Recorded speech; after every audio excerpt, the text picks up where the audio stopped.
وادی رضا کی کوہ ہمالا رضا کا گئے، اور جس سمت دیکھیے وہ علاقہ رضا کا گئے۔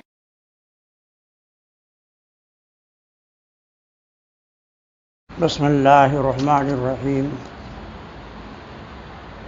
نحمدہ ونصلی علی رسولہ الکریم، اما بعد، اعوذ باللہ من الشیطان الرجیم، بسم اللہ الرحمن الرحیم، ولا تقولوا لمن يقتل في سبيل الله اموات بل احیاء ولكن لا تشعرون۔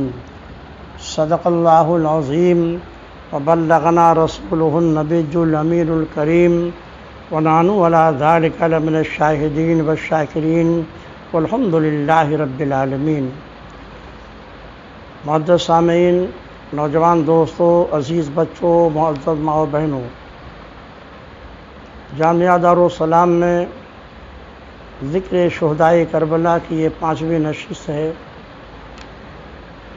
آئیے پہلے وہ رات مل کر آقائے دو جہاں، سرور کون و مکان، امام النبیین، محبوب رب العالمین کی بارگاہ عالی وقار میں درود و سلام کا نذرانہ محبت پیش کر لیں۔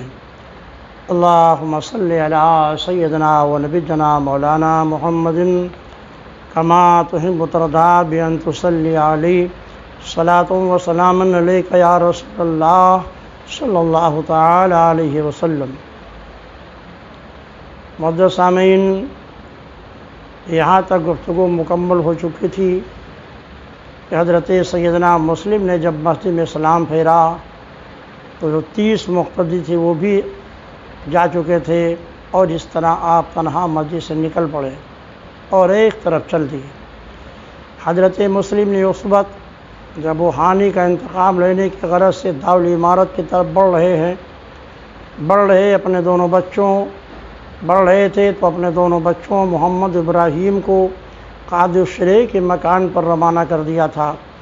جب کوفہ کے غداروں نے ان کا ساتھ چھوڑ دیا اور وہ تنے تنہا رہ گئے، معصوم بچوں کی یاد ستانے لگی، جی میں آیا جا کر ایک نظر دیکھ لوں، لیکن قسمت میں نہ تھا کہ وہ دونوں بچوں سے مل کر 2 باتیں کر لیں۔ عزیزان محترم، یہ ہیں کوفہ کے وہ غدار لوگ جنہوں نے خطوط کا انبار لگا دیا تھا، قاصدوں کو بھیج کر اپنی محبت و بے پناہ حقیقت کا اظہار کیا تھا۔ یہ وہی تو تھے جنہوں نے بیعت کے بعد جان و مال قربان کر دینے کی قسمیں کھائی تھیں، اور آج بھی حالت ہے کہ ابن زیاد کی دھمکیوں سے خوف زدہ ہو کر دنیاوی مال و جاہ کی لالچ میں آ کر خاندان نبوت کے آفتاب و ماہتاب، امین امت، سردار جنت حضرت امام حسین رضی اللہ تعالیٰ عنہ کے نائب اور چچا زاد بھائی حضرت امام مسلم کا ساتھ چھوڑ دیے، اور حضرت مسلم کو کوفیوں کی غداری، طوطا چشمی، پست ہمتی، بے وفائی پر بڑا افسوس ہوا۔ باغ نبی کا یہ مسافر بے یار و مددگار کھڑا سوچ رہا ہے، کیا کروں، کدھر جاؤں۔ اسی عالم یاس میں جو خیال اول طور پا رہا تھا وہ یہ تھا کہ میں نے تو حضرت امام علی مقام کو خط تحریر کر دیا ہے، وہ ماحل و عیال تشریف لانے والے ہوں گے، خدایا یہ کوفی ان کے ساتھ بھی غداری کریں گے۔ حضرت امام مسلم رضی اللہ تعالیٰ عنہ ان تصورات میں کھوئے ہوئے تنہا چلے جا رہے ہیں۔ کوفہ جیسے غدار شہر میں جہاں 1 لاکھ لوگ بستے تھے، آپ کو سخت پیاس لگی ہے، لیکن ایک پیالہ پانی دینے والا کوئی نظر نہیں آتا۔ حضرت امام مسلم کے لیے زمین ایسی تنگ ہو چکی ہے کہ نہ رہنے کے لیے کوئی جگہ، نہ چھپنے کے لیے کوئی پناہ گاہ۔ خاندان نبوت کا چاند تن بتقدیر کوفہ کی گلیوں سے گزر رہا ہے، دروازے سب بند ہو چکے ہیں کہ اچانک ایک عورت طوعا نامی اپنے مکان کے دروازے پر کسی کے انتظام میں بیٹھی نظر آتی ہے۔ آپ نے قریب جا کر سلام کیا، پانی مانگا، اس نے پانی لا کر دیا، آپ نے پیا۔ وہ برتن رکھ کر باہر آئی تو آپ کو وہیں بیٹھا دیکھ کر کہنے لگی، اللہ کے بندے، کیا تم نے پانی نہیں پیا؟ آپ نے فرمایا، ماں پی لیا ہے۔ کہنے لگی، تو پھر اپنے گھر جاؤ، رات کے وقت میرے دروازے پر تمہارا بیٹھنا مناسب نہیں ہے۔ جب 3 بار وہ کہہ چکی تو آپ نے فرمایا اس شہر میں نہ کوئی میرا گھر ہے نہ کوئی ٹھکانہ ہے، میں غریب الوطن سید ہوں، مصائب میں گرفتار ہوں، ایسے میں کیا تم میرے ساتھ کوئی نیکی کر سکتی ہو؟ انشاءاللہ کسی وقت بدلہ دے دوں گا۔ تو نے کہا قسم کس کی نیکی چاہ رہے ہیں آپ؟ فرمایا میں مسلم بن عقیل بن ابی طالب ہوں، کوفیوں نے میرے ساتھ غداری کی، مجھے فریب دیا، میرے ہاتھ پر بیعت کیے، پھر سب نے میرا ساتھ چھوڑ دیا۔ اب جس حال میں ہوں تم دیکھ رہی ہو، کوئی جگہ میرے لیے رہی نہیں جہاں رات گزار سکوں۔ تو اہل بیت نبوت کی نہایت عقیدت مند تھی، اس نے کہا آپ مسلم بن عقیل ہیں؟ فرمایا ہاں۔ اس خدا ترس نیک عورت نے کہا واقعی کوفیوں نے آپ کے ساتھ بڑی غداری کی، ان بد نصیبوں نے آپ کو مہمان بنایا، آپ کے ہاتھ پر بیعت کی اور اب آپ سے پھر گئے، جب تک آپ کا جی چاہے آپ یہاں قیام فرمائیں۔ چشم ما روشن دل ما شاد، آپ نے اس سے نیک خاتون کا شکریہ ادا کیا۔ تو نے آپ کے لیے مکان کے دوسرے حصے میں آرام کا انتظام کر دیا۔ کچھ دیر کے بعد تو کا بیٹا بلال بھی آ گیا، جس کا وہ بیٹے انتظار کر رہی تھی۔ جب اس نے اپنی ماں کو خلاف معمول بار بار اس کمرے میں آتے جاتے دیکھا تو اس نے پوچھا اماں جان آج آپ کے چہرے پہ غیر معمولی خوشی دیکھ رہا ہوں اور یہ دوسرے حصے میں بار بار آ جا رہی ہیں۔ بڑھیا نے پہلے تو چھپایا، لیکن جب بیٹے نے زیادہ اصرار کیا تو اس نے کہا بیٹے یہ ایک راز کی بات ہے، اگر تو کسی سے تذکرہ نہ کرنے کا عہد کر تو میں بتا سکتا ہوں۔ عہد و پیمان کے بعد تو نے کہا بیٹا یہ ہماری قسمت کا ستارہ اوج ثریا سے بھی آگے ہے، آج ہمارے گھر حضرت امام مسلم نے آ کر پناہ لی ہے۔ آپ رسول اللہ صلی اللہ علیہ وسلم کے نمازوں میں سے ہیں جن کی خدمت باعث سعادت و حصول برکت ہے۔ رات کو حضرت امام مسلم آرام سے سوتے ہیں اور اس کا بیٹا بلال بھی سو رہے۔ ادھر جب ابن زیاد کو معلوم ہوا کہ کوفیوں نے جناب مسلم کا ساتھ بالکل چھوڑ دیا ہے، اب ان کا کوئی بھی یہاں یار و مددگار نہیں ہے، اس نے ندا کرا دی جو مسلم کو پناہ دے گا اسے اور اس کے گھر والوں کو قتل کر دیا جائے گا، جو ان کو گرفتار کر کے لائے گا یا گرفتار کرائے گا اسے مال و دولت سے مالا مال کر دیا جائے گا۔ اعلان کے بعد ابن زیاد نے اپنے پولیس کے سردار حسین بن نمیر کو حکم دیا کہ شہر کے چاروں طرف سے ناکہ بندی کر کے گلی کوچوں میں آدمی مقرر کر دو، سب کے یہاں خانہ تلاشی لو، خبردار مسلم کسی راستے اور کسی طریقے سے نکلنے نہ پائے۔ بوڑھیا کا لڑکا بلال جب اس نے اعلان سنا تو خوف زدہ ہو گیا، پھر انعام و اکرام کے لالچ نے بھی اسے اندھا کر دیا۔ تو صبح ہوتے ہی اپنے آقا محمد بن اشعث کے پاس گیا اور اسے جا کر کہا کہ حضرت مسلم تو میرے گھر میں موجود ہیں۔ ابن اشعث نے ابن زیاد کو خبر کر دی، اس طرح ابن زیاد کو حضرت مسلم کا پتہ چل گیا۔ ابن زیاد نے محمد بن اشعث سے کہا تم 70 بروایت دیگر 300 سواروں کو لے جاؤ اور بلال کے مکان کا محاصرہ کر کے مسلم کو گرفتار کر لو۔ محمد بن اشعث کی سرکردگی میں یہ رسالہ طوع نامی بوڑھیا کے مکان پر پہنچتا ہے، مکان کو گھیر لیتا ہے، چند آدمی تلواریں لے کر اندر داخل ہوتے ہیں۔ حضرت امام مسلم رضی اللہ تعالیٰ عنہ صبح کی نماز پڑھ کر تلاوت قرآن کر رہے ہیں۔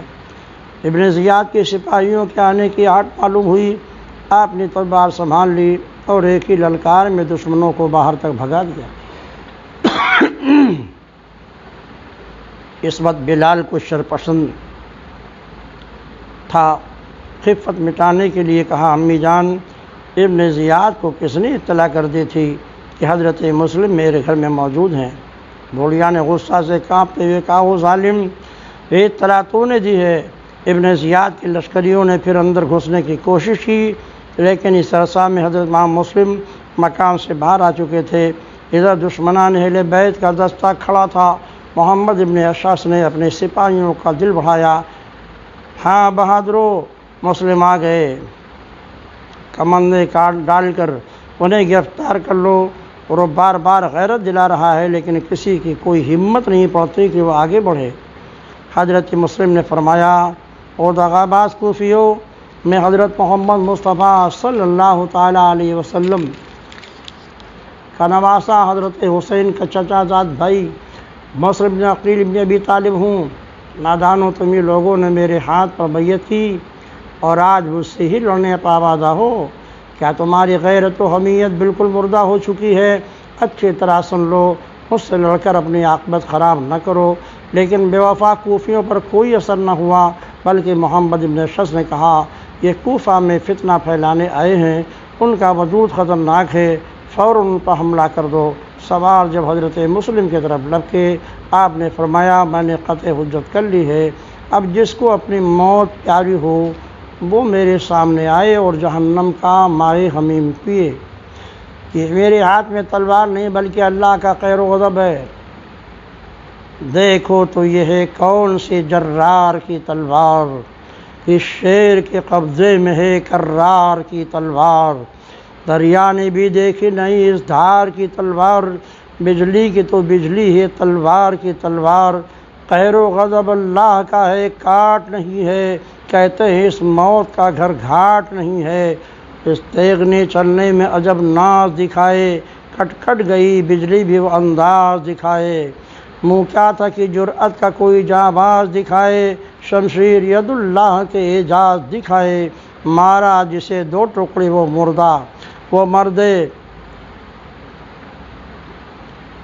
مارا جسے دو ٹکڑے وہ مردود جدا تھا، حصہ تھا برابر کوئی کم نہ تھا سوا تھا۔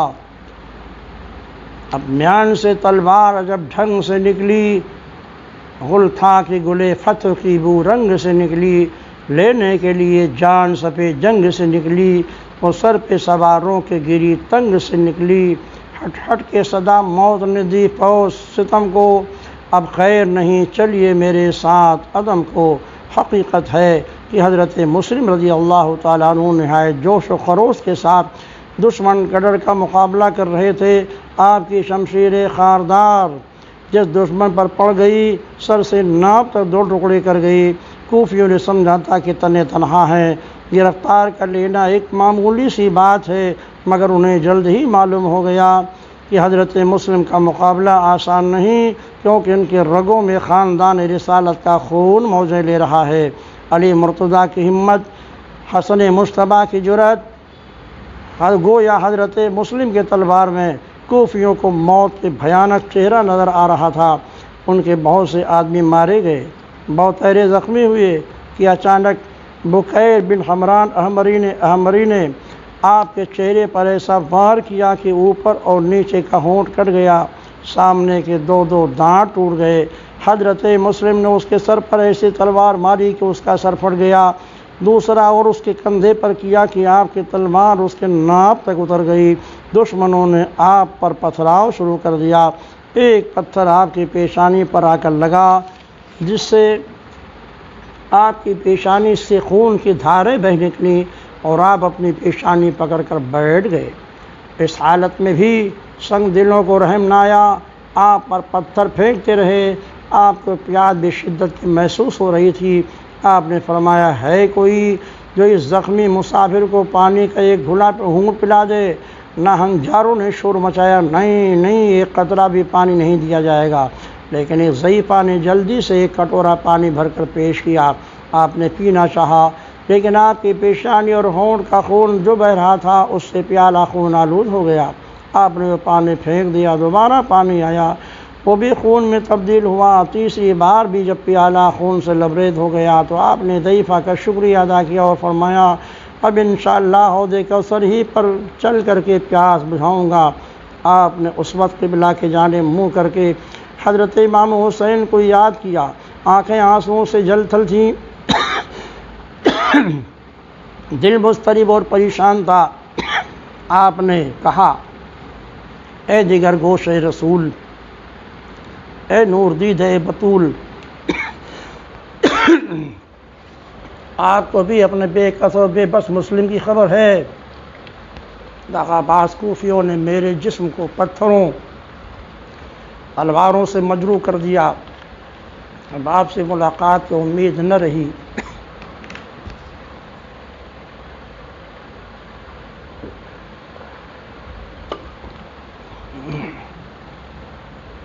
اب تو میدان محشر ہی میں ہم مل سکیں گے۔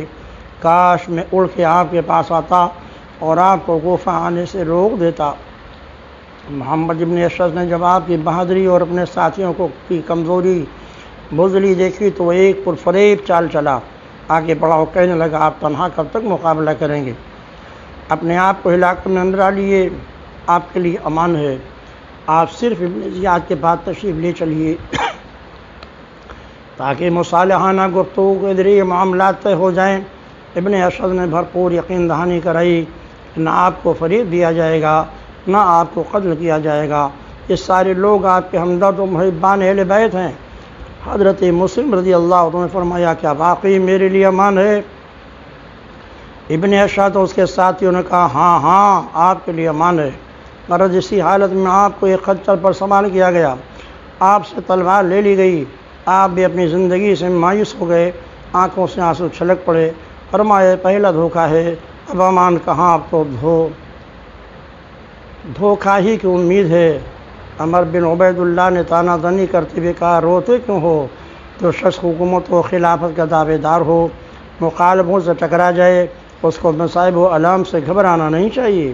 آپ نے فرمایا گستاخو، میں اپنے لیے نہیں بلکہ اہل و عیال اور امام حسین کے لیے رو رہا ہوں جو تمہارے ہاں آ رہے ہیں، ان پر کیا اور کیسی کیسی مصیبتیں آئیں گی۔ ابن اشعث حضرت مسلم کو لیے ہوئے دار عمارت پہنچا، آپ کو سپاہیوں کے بیچ چھوڑ کر اندر گیا۔ ابن زیاد سے حال بیان کرتے ہوئے کہا میں نے ان کو امان دی ہے۔ ابن زیاد نے جھلا کر کہا تم امان دینے والے کون ہو؟ تمہیں صرف گرفتار کرنے پر مامور کیا گیا تھا۔ ابن اشعث اس کو جواب سے دم بخود رہ گیا۔ جب محمد ابن اشعث حضرت مسلم کو لے کر ابن زیاد کے پاس جا رہے تھے، لوگ اپنے اپنے گھروں سے نکل کر دیکھ رہے تھے، لیکن انہیں اس کی توفیق نہ ہوئی کہ وہ جا کر دیکھیں کہ حضرت مسلم پر کیا گزری۔ تشنہ لبی کے عالم میں جب آپ کا منہ کپڑے خون میں لت پت تھے، ابن زیاد کے پاس پہنچے، آپ نے قاعدہ کے مطابق اس کو سلام نہ کیا۔ ایک سپاہی نے کہا کیا تم امیر کو سلام نہیں کرتے؟ فرمایا اگر ابن زیاد مجھے قتل کا ارادہ رکھتا ہے تو اس پر میرا سلام نہیں، اور اگر قتل کرنا نہیں چاہتا ہے تو پھر اس پر بہت سے سلام ہوں گے۔ ابن زیاد نے کہا بلا شبہ میں ضرور تمہیں قتل کروں گا۔ آپ نے فرمایا میرا بھی ایسا ہی خیال تھا، لیکن جو مسلمان کو قتل کرے وہ مسلمان ہی کہہ رہا۔ اچھا مجھے اتنی سہولت دے کہ اپنی قوم سے کسی شخص کو کچھ وصیت کر لوں۔ ابن زیاد نے کہا ہاں اس کی اجازت ہے۔ اس وقت عمر بن سعد بن ابی وقاص بھی وہاں بیٹھا تھا۔ چونکہ یہ رسول اکرم صلی اللہ علیہ وسلم کے ماموں حضرت سعد کا بیٹا تھا، اس لیے حضرت امام مسلم نے یہ توقع کی کہ یہ شخص میرے قتل کے بعد میری وصیتوں کو پوری کر دے گا۔ حالانکہ عمر بن سعد بن نہایت چالاک، سفاک، بے مروت، مکر تھا۔ آپ نے فرمایا ابن سعد میں فلاں شخص کے 700 درہم کا مقروض ہوں، میرے قتل کے بعد میرا گھوڑا ہتھیار بیچ کر یہ قرض ادا کر دینا۔ میرا گھوڑا نعمان بن بشیر کے پاس ہے۔ دوسری وصیت یہ کہ ابن زیاد میرا سر یقیناً ملک شام بھیجے گا، جسم یہاں رہے گا تو میرے جسم کے تجویز تدفین کر کے کسی مناسب جگہ پر دفن کر دینا۔ تیسری وصیت ہے کہ حضرت امام حسین کے پاس کسی آدمی کو روانہ کر دینا تاکہ ان کے یہاں آنے سے روکا جا سکے۔ ابن سعد نے ابن زیاد سے ان وصیتوں کے بارے میں معلوم کیا۔ ابن زیاد نے کہا قرض ادا کرنے سے متعلق جو وصیت ہے اس میں تمہیں اختیار ہے، جیسا چاہو کرو۔ البتہ لاش کے بارے میں تمہاری بات نہیں سنی جائے گی، جس نے ہماری اس قدر مخالفت کی ہو اس کی لاش کسی رعایت اور رحم کی مستحق نہیں۔ حسین کے بارے میں یہ کہ اگر وہ یہاں نہیں آئیں گے تو ہم بھی ان کا پیچھا نہیں کریں گے، اور اگر وہ یہاں چلے آئے تو پھر انہیں بھی نہیں چھوڑیں گے۔ اس کے بعد ابن زیاد نے کہا یہاں پر لوگ آپس میں متحد اور متفق تھے، تم نے آ کر ان میں تفریق کی، اختلاف کیا، فتنے کی ابتدا کی، لوگوں کو یزید کی مخالفت پر آمادہ کیا۔ آپ نے فرمایا بالکل جھوٹ اور اتہام ہے، میں اس لیے نہیں آیا کہ فتنہ برپا کروں، بلکہ یہاں والے یہ کہتے ہیں کہ تمہارے باپ نے ان کے بزرگوں کو ان کے بزرگوں کا قتل عام کیا۔ ان پر قیصر و کسریٰ کی طرح حکومت مسلط کی۔ ان کے لوگوں نے ہمیں بلایا تاکہ ان میں عدل و انصاف کریں، کتاب اللہ سنت رسول پر عمل پیرا ہونے کی دعوت دیں۔ ابن زیاد یہ سن کر تو ملا اٹھا، غضبناک ہو کر بولا، او فاسق، معاذ اللہ، تو اور تیرا یہ دعویٰ، جس وقت تم مدینہ کے کوچ و بازار میں شراب پیتا تھا اس وقت تجھے خیال نہ آیا کہ لوگوں میں عدل و انصاف کرے؟ اب نے فرمایا، ابن زیاد تو بڑا ہی جھوٹا اور کمینہ ہے، خدا کی قسم میرا رب خوب جانتا ہے اور خود تجھے بھی یقین ہے کہ تم اس پر بہتان باندھ رہا ہے۔ میں ہرگز ایسا نہیں، بلکہ اس الزام کا مستحق وہ ہے جو بے گناہ مسلمانوں کا خون بہا رہا ہے۔ ابن زیاد نے کہا، خدا مجھ کو مارے، میں تجھے اس طرح قتل کروں گا کہ آج تک اسلام میں اس طرح کوئی قتل نہ ہوا ہوگا۔ پھر اس ظالم ابن زیاد نے اپنے آپ سے بے قابو ہو کر حضرت مسلم کے والد عقیل، حضرت علی مرتضیٰ، حضرت حسین رضی اللہ تعالیٰ عنہ کو گالیاں دینے لگا۔ حضرت مسلم خاموش ہے، پھر اس سے کوئی بات نہ کی۔ ابن زیاد نے اپنے بدنہاد مصاحبوں کی طرف دیکھا، ایک نظر ڈالتے ہوئے پوچھا، کون مسلم کو قتل کرے گا؟ بکیر بن حمران عمری کا بیٹا عمران نے کہا، یہ خدمت میں انجام دوں گا۔ یہ عمران اسی بکیر کا بیٹا تھا جس نے اپنے گھر سے نکل کر حضرت مسلم پر اچانک حملہ کیا تھا، جس میں آپ کے ہونٹ کٹ گئے تھے، اور اس شقی عدلی کو آپ نے اسی وقت جہنم رسید کر دیا تھا۔ ابن زیاد نے حکم دیا، ان کو محل کے چھت پر لے جا کر بری طرح قتل کرو، سر دھڑ زمین پر پھینک دو تاکہ ہڈیاں چور چور ہو جائیں۔ عمران بن بکیر سپاہیوں کی حراست میں حضرت مسلم کو لے کر چھت پر پہنچا۔ آپ اس وقت تسبیح و تکبیر، درود و سلام کا ورد کر رہے تھے، ساتھ بھی کہتے جا رہے تھے، یا اللہ، ہمارے ان کے درمیان تو یہ فیصلہ کرنے والا ہے جنہوں نے ہمیں دھوکہ دیا، چھوڑ کر ذلیل و خوار اور پھر قتل کیا۔ جلاد عمران بن بکیر نے پے در پے وار کر کے آپ کو شہید کیا، سر اور آپ کا جسم چھت سے نیچے پھینک دیا۔ آپ کی شہادت 30 ذی الحجہ سن 60 ہجری میں ہوئی۔ انا للہ و انا الیہ راجعون۔ حضرت حارث بن عبا کی عمر 89 سال تھی، وہ بوڑھے تھے۔ انہوں نے نہ صرف خلفائے راشدین کا زمانہ دیکھا تھا بلکہ سرور کائنات صلی اللہ علیہ وسلم کا عہد مبارک بھی دیکھے ہوئے تھے۔ ان کا قبیلہ بڑا زبردست تھا، عوام و خواص کو بھی ان سے ہمدردی تھی۔ ابن زیاد نے حارث بن عروہ کو زد و کوب کر کے قید کر دیا تھا۔ ان کا قصور صرف یہ تھا کہ انہوں نے حضرت مسلم رضی اللہ تعالیٰ عنہ کو اس وقت پناہ دی تھی جب ان کا کوئی بھی کوفہ معاون و مددگار نہیں تھا۔ موقع پر کئی رئیس ابن زیاد کے پاس موجود تھے، لیکن ابن زیاد کے خوف سے کسی بھی کوئی کوفی رئیس کو حانی کی سفارش کرنے کی جرأت نہ ہوئی۔ البتہ ابن اشج نے کچھ ہمت کی اور ابن زیاد سے کہا، حانی کوفہ کے ایک ذی عزت آدمی ہیں، یزید کے بدخواہ بھی نہیں، ان کا جرم معاف کر دیا جائے۔ ابن زیاد نے پہلے تو معاف کرنے کا وعدہ کیا، لیکن حضرت مسلم کے واقعے کے بعد اس کا ارادہ بدل گیا اور اس نے حانی کی گردن مار دینے کا حکم دے دیا۔ چنانچہ ابن زیاد کا ترکی غلام کچھ سپاہیوں کے ساتھ حانی کو کوفہ کے بازار میں پھانسی پر لٹکوا دیا، اور اس شقی عدلی ابن زیاد نے حضرت مسلم اور حضرت حانی کے سر پر یزید کے پاس ملک شام بھیج دیے۔ فإنا للہ و انا الیہ راجعون۔ چلنے لگی کچھ ایسی ہوا انقلاب کی، کانٹوں سے گر گئے چمن مصطفیٰ کے پھول۔ حضرت مسلم نے رضی اللہ تعالیٰ عنہ قصر عمارت کے محاصرہ کے وقت اپنے دونوں فرزندوں کو قاضی شریح کے ہاں بھیج دیا تھا۔ ایک فرزند کی عمر شریف 7 سال، دوسرے صاحب کی عمر 8 سال تھی۔ حضرت امام مسلم جانتے تھے کہ اپنے ان معصوموں کو ان سنگ دلوں میں چھوڑے جا رہے ہیں، ان کے دل میں نہ رحم ہے اور نہ محبت کا کوئی شائبہ۔ کوفی انسانیت سے عاری طوطا چشم بے مروت جلاد و فریب کار ہیں۔ میرے بعد میرے بچے لاوارث و بے مددگار رہ جائیں گے، کون انہیں تسلی دے گا؟ کون ان کی آنکھوں کے آنسو اپنے دامن محبت سے پوچھے گا؟ انہوں نے قاضی شریح کی سپرد اپنے بچوں کو کر کے انہیں یہ ہدایت کر دی کہ اگر میں شہید ہو جاؤں تو ان یتیموں کو ظالموں سے بچانے کی بھرپور کوشش کرنا۔ حضرت مسلم کو آخری وقت میں یہ فکر دامنگیر تھی کہ کہ حضرت امام حسین رضی اللہ تعالیٰ مکہ معظمہ سے یہاں تشریف نہ لے آئیں اور میرے یتیم بچے میری شہادت کی خبر اس وقت سنیں جب وہ اپنی ماں کی آغوش محبت میں پہنچ جائیں۔ لیکن انسان کی ہر تمنا پوری نہیں ہوتی، بلکہ حقیقت تو یہ ہے کہ مشیت پوری ہو کر رہتی ہے۔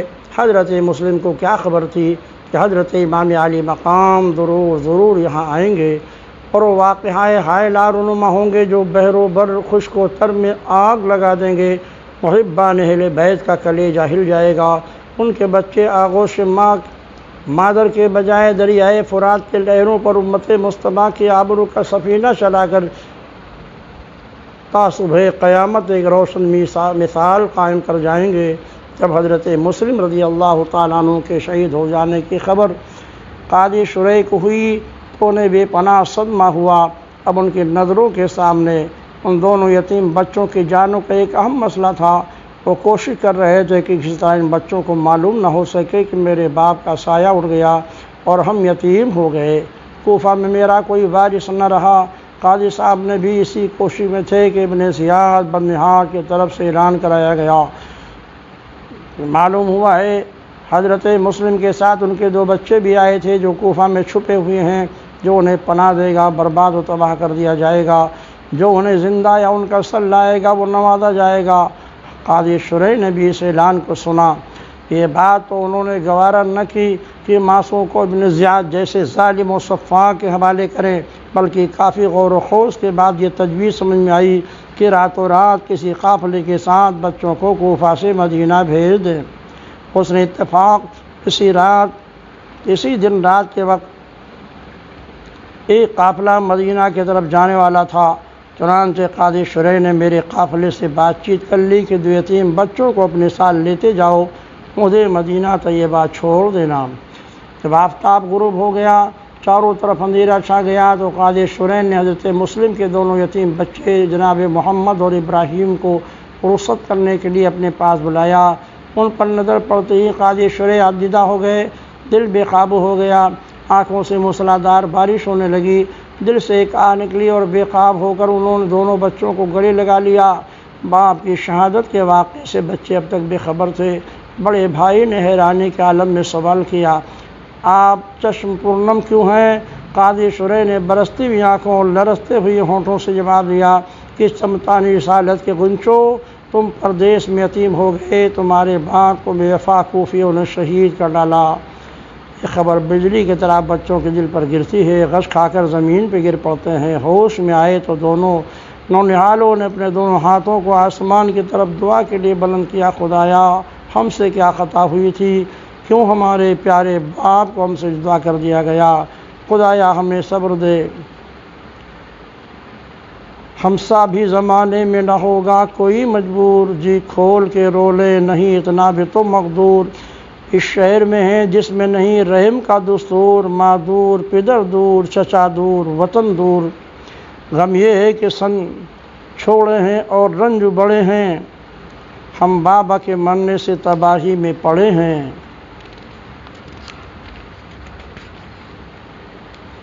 درود شریف پڑھ لیجیے صلی اللہ علیہ نبی والہ صلی اللہ علیہ وسلم۔ قاضی شریح نے بچوں کو پیار سے رخصت کیا۔ رات کا وقت تھا، جب رات کا ایک کافی حصہ گزر چکا تھا، جس میں بچے تو کیا بڑے بڑے لوگ بھی سو جاتے ہیں۔ وحشت و خوف، گھپ اندھیرا، نہ کوئی رفیق نہ رہبر، بچے تھوڑی دور چل کر راستہ بھول گئے۔ قافلہ دور جا چکا تھا، گرد کارواں دیکھ کر چل رہے تھے کہ چلتے چلتے تھک کر بیٹھ گئے۔ ادھر ابن زیاد کے چند سپاہی انعام و اکرام کے لالچ میں بچوں کی تلاش میں نکلے تھے۔ رات کا سناٹا، بچے ڈرتے سمے تشنہ لب پریشان حال تھکے ماندہ ایک جگہ بیٹھے دوسرے کا منہ تک رہے تھے کہ اچانک سپاہیوں کی ٹولی آ پہنچی۔ خدایا کسی پر مصیبت نہ ڈال۔ کیا وہ دن تھے جب نواز رسول مدینہ کی گلیوں میں کھیلا کرتے تھے، لیکن زمانے نے پلٹا کھایا۔ چند ہی روز کے بعد مصائب و آلام نازل ہونے لگے، باپ کا سایہ نہ رہا، ماں بہت دور ہے، وطن دور ہے، کوفہ میں بیار و مددگار پڑے ہیں جن کے سروں پر ابن زیاد کے ناپاک سپاہی کھڑے ہیں۔